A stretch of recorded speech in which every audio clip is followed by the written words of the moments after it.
Now, most beginners make at least 3 to 4 of these mistakes listed in this video when they first start Amazon FBA, and some of them can literally kill your Amazon FBA business. In this video, I show 7 of the most common Amazon FBA mistakes and how to avoid them. So the first mistake is not learning how to read Keeper properly. Most beginners don't even have Keeper downloaded or don't know how to read the Keeper graph properly. Trust me, if you put some time into learning Keeper, your buys are going to become a lot more successful. You will not be losing money. Now, a few tools do have Keeper integrated into them, like SellerAmp, but Keeper is under £20 a month and it has many more features built inside of it than just the Keeper graph. So it is 100% worth it. If you don't understand Keeper, you're generally just gambling. Keeper shows the real story that you need to know to make a good purchase decision. Now, this mistake is a big risk to your account. Selling on generic or misbranded listings.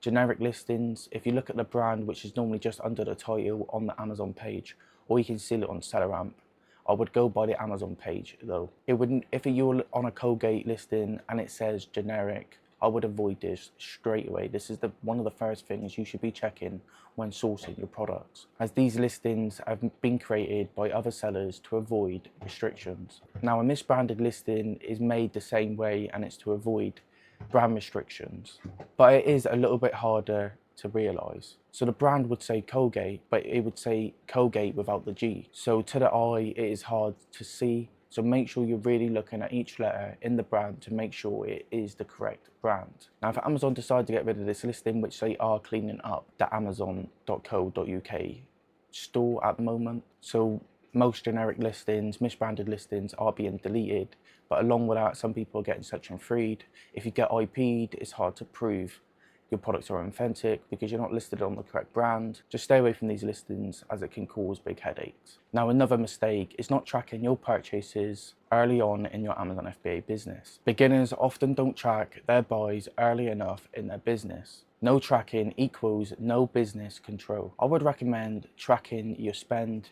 your profits, your purchases, even from day one, to make your life a lot easier. Overbuying on your first good products is another mistake that a lot of sellers do make when first starting Amazon FBA.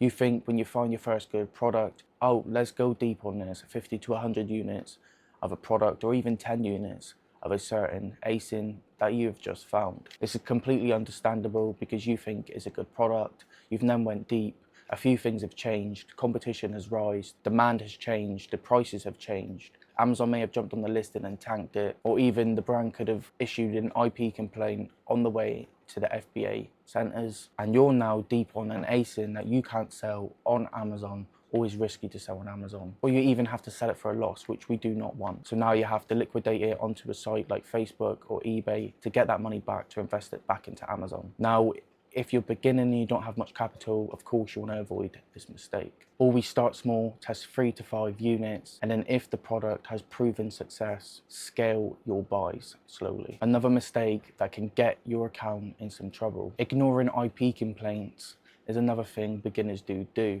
Make sure you're checking the Keeper graph correctly and make sure there's no sudden cliff drops on that graph. Another thing, if you're buying items from a site and the brand is restricted or it's gated and you cannot sell this listing, make sure you're checking you can sell this before you purchase any inventory. You can either check this in SellerAmp or you can check it on Amazon, and if it lets you list the product, you can then go ahead and purchase a few units. I'd done this when I first started. I went deep on an ASIN. I couldn't sell it as I was gated.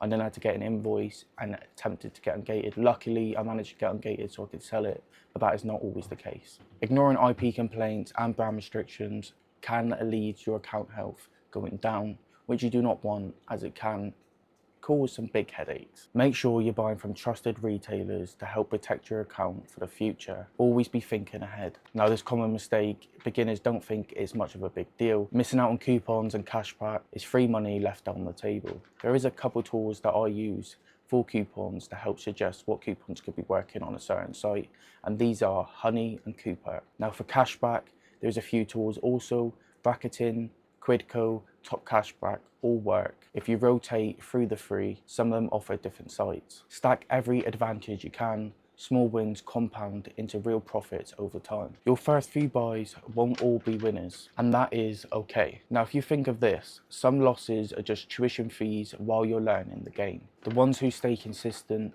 will win in the long run. If you want more Amazon FBA advice like this, no fake promises, just real strategies, hit the subscribe button. I'm posting simple, tactical Amazon FBA videos every single week to help you grow your Amazon FBA business.